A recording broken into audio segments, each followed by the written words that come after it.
315,000 gross monthly. Pag franchise po kasi, hindi ka makapagabaan ng presyo. So kung ano yung presyo na bili ko sa'yo, yun yung susundin mo. Yung gastusin sa filter. Yung 1 year maintenance mo ay 15,000. Yung asin natin, sir, solar salt, o kaya yung mga asin na mga basta yung bubuo. Hello, Katunying, si ate andito. Meron po tayong actual training sa machine na binili mo, sir. Troubleshooting, basic maintenance, lahat po ituturo sa inyo.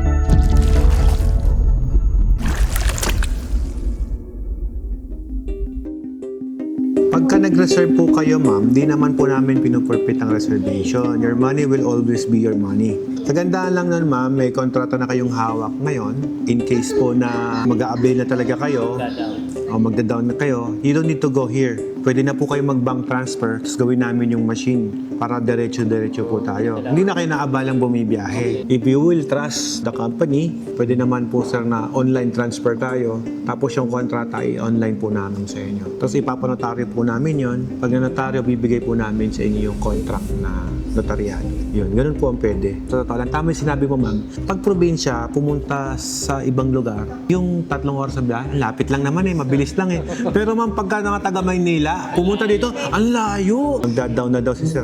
Ikaw naman daw ang boss, sir.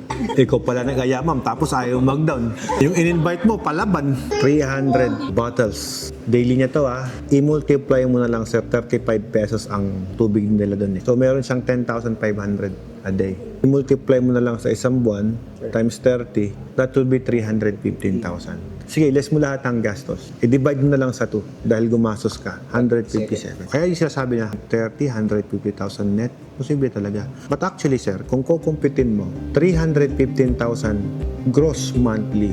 Ang kuryente ng package na yun, pag ganito kalakas, umaabot na po kayo ng around 15,000 to 20,000. Sabihin mo na lang, sir, less natin 20,000. Maximum yung less. 295. Ilan ang manpower mo? Sabihin mo na 3 tao mo.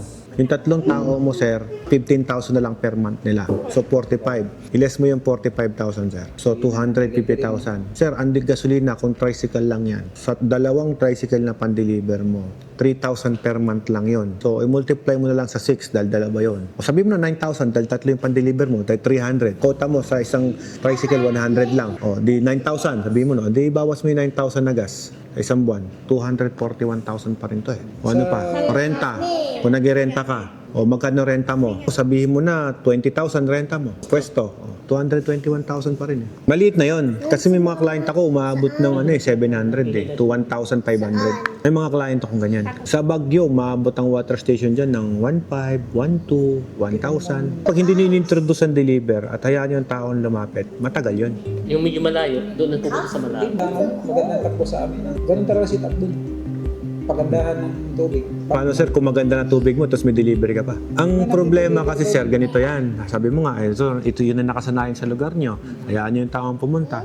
Sir, if you can enhance your business, if you wanted advantage, gagayahin, ikaw yung gagayahin. Hayaan mo yung tao ang gumaya sa'yo. Hindi yung ikaw yung, ganyan na kasi nakasanayan. Di ganito na lang din ako. Hindi. Kailangan, ito yung nakasanayan nyo. Pero ito yung gusto kong gawin. Ito yung nakikita ko yung mas gaganda yung negosyo ko. Deliver ko. Ganun siya.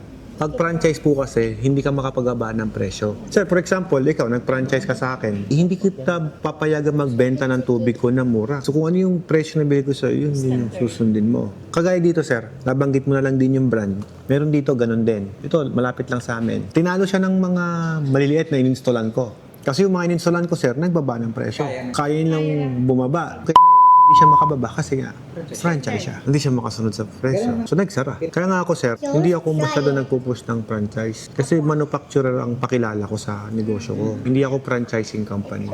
Kasi pwede naman ako magpa-franchise talaga. Ang inaano ko kasi, sir, gusto ko bang matagalan. Ang kliyente mo, makapag-compete sila. Pakita mo sa video yung kliyente ko, kung hindi sila galit sa akin. Dahil gumanda yung hanap buhay nila Gumanda yung takbo ng hanap buhay nila kasi kahit paano nakatulong yun. Diba? Hindi mo sabihin na itong si Alfred perwisyo Hindi ganun. Mas masarap na minamahal ka ng tao kaysa yung galit sa'yo tao. Kasi mas maraming blessing Yun, yun. totoo yun. Oh, nako, si Mama, nagbayad na ng machine, pero nakangiti pa din si Mama. Kasi last year, di ba, hindi tayo natuloy sa pag-uwi. Nag-water station na talaga kami last year, sir. Okay. Kaso lang nagkasakit ako. Okay. Kaya nasayang na nga yung ano namin, ticket. Ganon? Tapos nag-plan kami ngayon. Niloob talaga. Wow. Na ano kita. Salamat. Sa 3 weeks ago. Oo. Na ano kita. Wow. Kaya araw-araw lagi. Kaya pala hindi ka pinag-water station last year. Para dito ka pala kay Watermax. Sabi niya, pupunta tayo ng Pangasinan kasi si Jim samahan natin. Layo yun na.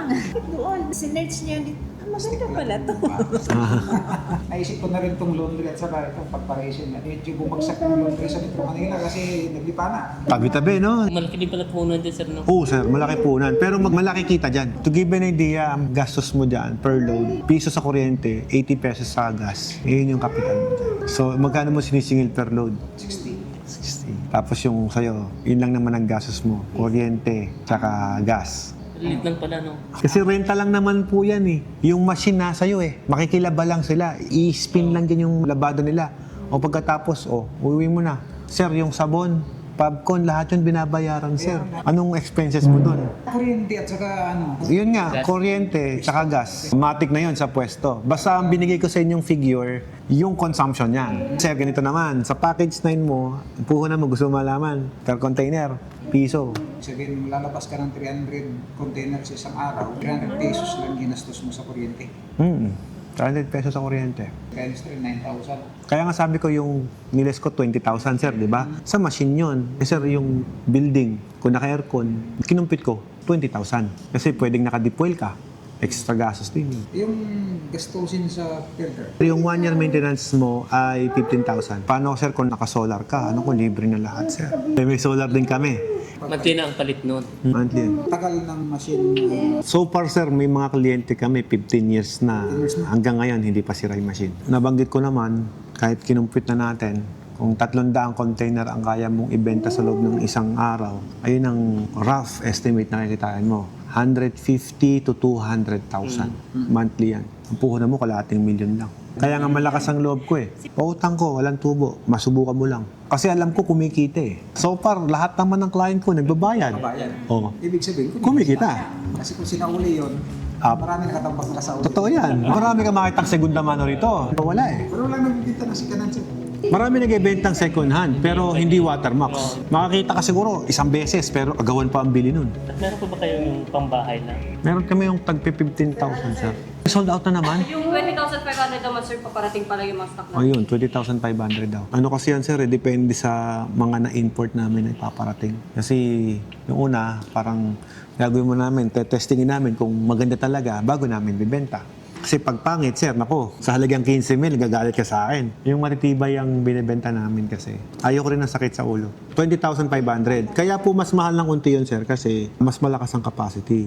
Yung tagpi 15K, 75 gallons per day. Yung parteng 100 gallons per day. Mas malakas kasi yun. Naka-reverse osmosis, sir. Pati naka-display, binili nila. Sensya na po, in demand po ang water. Yung mga machine din natin, sir, dito wala. Kaya kulang-kulang po tayo. Ilang gabi na rin po kaming nag-overtime. Mga tao ko, kawawa nga eh. Maabot ng alas 10 sa alas 12. Nandiyan sa factory namin, gumagawa. Pina-overtime talaga, no? Kasi ayaw namin ma-delay sa deliver. Siyempre, overtime para ma-accommodate lang namin yung orders. Out of stock pa po. Ngayon, ma'am, kung gusto niya, ma'am, pag dumating, i-deliver namin. Convenient kasi yun, yung meron ka sarili. Kailangan pa namin mag-ano ng water sample dyan, hindi na. Hindi na. Concern kasi natin kung ba tayo nag-customize, sir. Para yung machine, hindi siya basta-basta masisira. Yun yung sakit ng mga water station. Hindi match doon sa pagkaka-build na kailangan matanggal na element na sa tubig. Kaya ang mga makina namin, tumatagal lang buhay. Yung iba, 5 years, 10 years na yung membrane, hindi pa nagpapalit. Tagal talaga. Misa nga tumatawag sa akin, sir, sabi kasi ng technician, papalitan daw yung membrane. Ba't papalitan? Sabi po nila barado na ba? Or hindi na ba gumagana? Hindi naman. Pa naman? Ba't papalitan mo? Element na kinakarga. Yan, galing Scotland dyan, sir, yung mga filter ko na yan. Antibacterial yung filter ko na yan. Yung experience mo, sir, yung mga tangking ganon, sir, nilalagay sa loob. Every year pinapalitan, di ba? Ito, 15 years ang lifespan yan. Ang tagal ng lifespan. So, kasi 15 years, papakinabangan mo yan basta proper maintain. Yun ang laman yan, sir. Pinapakita ko sa inyo yung mga laman na yan. Sa ibang manufacturer, sir, hindi sila gumagamit kasi niyan. Ako ini-import ko po yan. Kumbaga sir, kung ano yung maganda, yun yung ilalagay ko. Ang pyesa ko iba-iba. Yung Germany, may galing Scotland, meron local sa Pilipinas, yung mga baon ng nyog. Kasi alam nga naman, import ko pa yan. Mga locally made po natin yan. Yung mga bato, syempre, di ko nag-i-import yan. Dito lang, meron sa Pilipinas na bato eh. Ayan, yung mga manganiser, yung mga brine, yan, ni-import natin yan. Yung mga tourmaline balls, ini-import natin yan. Softener ko, sir, ayan, galing Germany pa po yan. Yung mga tubo ko, sir, nakita mo naman, hindi naman ako ang naglagay nun. Nakakita nyo to, made in Germany talaga yan. Tapos nakalagay, antibacterial pipe. Kung ano yung masabage ko na magandang pyesa, karga ko dyan sa package na binibili mo. Kung sabihin mo, oh, yung pump mo na, oh, China, pero magandang klase. Pero kung sakaling masira mo yung pump ko, defaultan ko, may warranty naman eh. Pump lang naman yun eh. Pag nilagyan ko ng mga branded pa yan, sir, eh tataas na presyo. Pump na yan eh, tataas na ang presyo niyan. Pagkano, sir, yung power, tsaka yung mga golds, mahal yan, sir.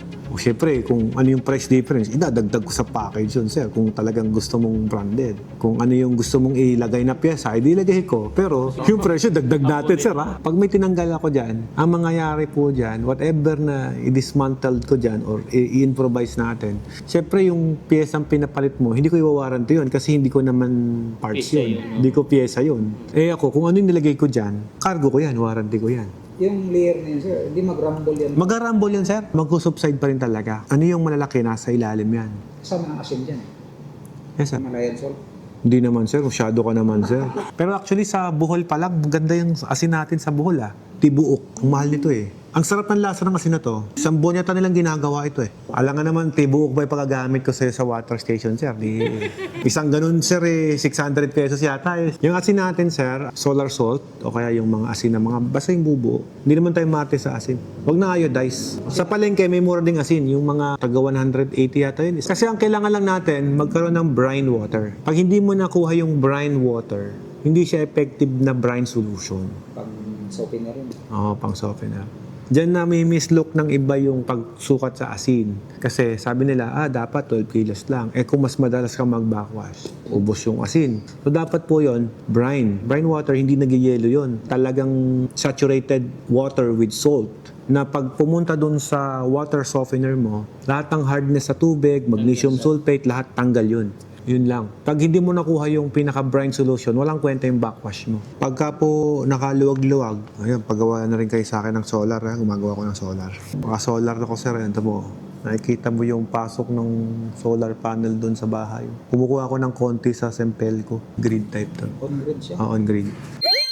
Kami na bahala mag-process ng DTI ninyo sa mayor's permit na lang po. Assisted pa rin naman po namin kayo. Anything na gusto nyong malaman. Yung mga primary na kailangan ng munisipyo like FDA registration, Certificate of Product Registration from Department of Health, lahat po yun, ipoprovide po namin. Libre po yun, sir. Wala po kayong babayaran sa amin. Hindi lang po kasali yung bayad natin kay Mayor's Permit. Apo. Hello, Katunying. Si ate andito.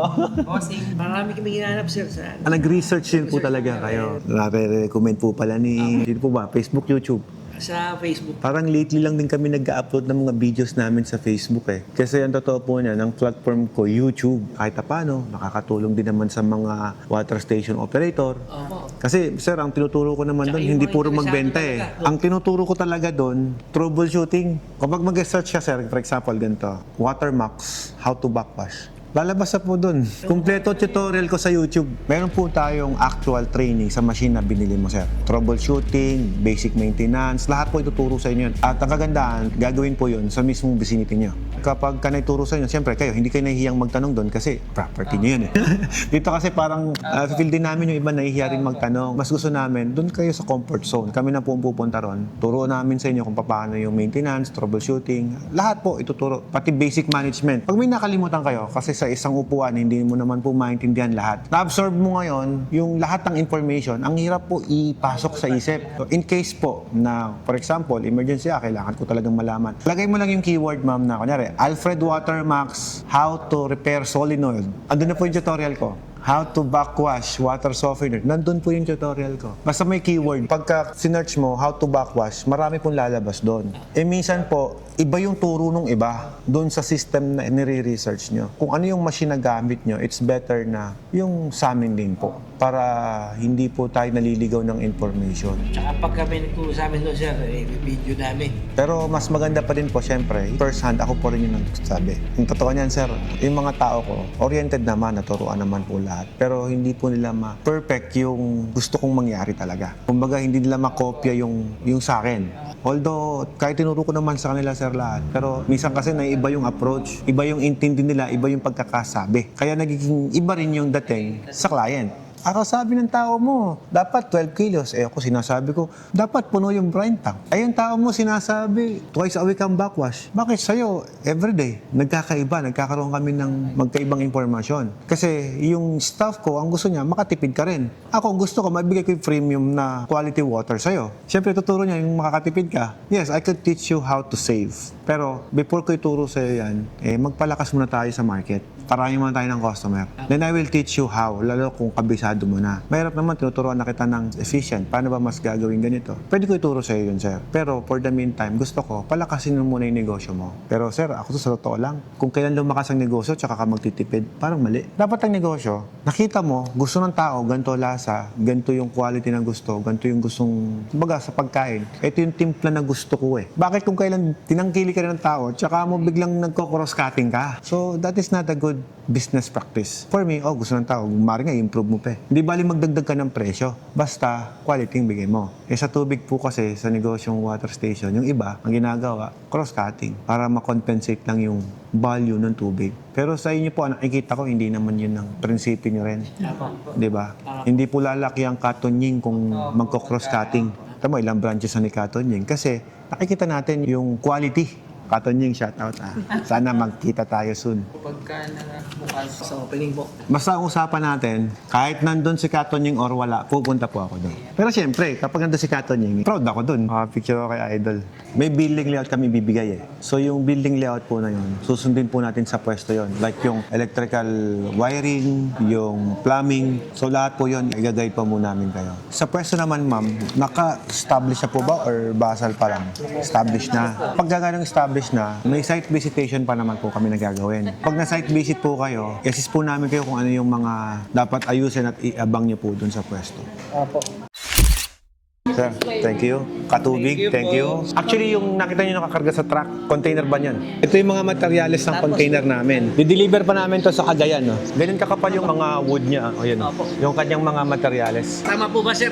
170? 185 na ngayon siya, sir. Oh. Ito may kasamang water station to, sir. Sa ganyan po siya pag deliver na. Buti lang, nauna kami, sir. Baka kami pumalis ng Nueva Ecija. Ayun ang kagandahan na nauna, sir. You have plenty of time na may assist namin. Ayan, sir, kagaya yan. Product din namin yan. Oh. Sakto, sir. Meron kaming barako dun eh. Yung nagagamitin namin yung barako. Pwede niyong pagaya, pwede niyong orderin sa amin. Yung tricycle na yan. Kayang-kayang gawin yun sa Nueva Ecija, dami gumagawa eh. Pero in case lang po na hindi madali gusto nyo, andito lang po kami. I-deliver pa ng Abra yan, sir. Tingnan mo, sir, ang daming package style. Puro package style lahat yan. Order na yan. Yung mga frame pa lang, sir eh. Frame pa lang, makikita mo na kung anong package yung binubuo eh. Pag tinanong mo ko, anong pinakamagandang makina, package na eh. Thank you. Thank you, ma'am. Thank you. Ako, regards po kay Katonying. Karangalan po sa akin. Ma'am, 2.5 ang kinocompute natin. Kung nakaka-100 container ka sa isang araw, that's 250 pesos. The bigger the machine, the better. Pero whatever you buy, we highly respect. Yung advantage ng 9, ma'am, 4 na beses siyang matipid doon sa package po. Siyempre, ang package inclusion namin, stainless yung nakalagay. Tubig na maalat yung binigay mo sa akin, sir. Lulusawin niya yung stainless ko, pero papalitan ko ng ceramic.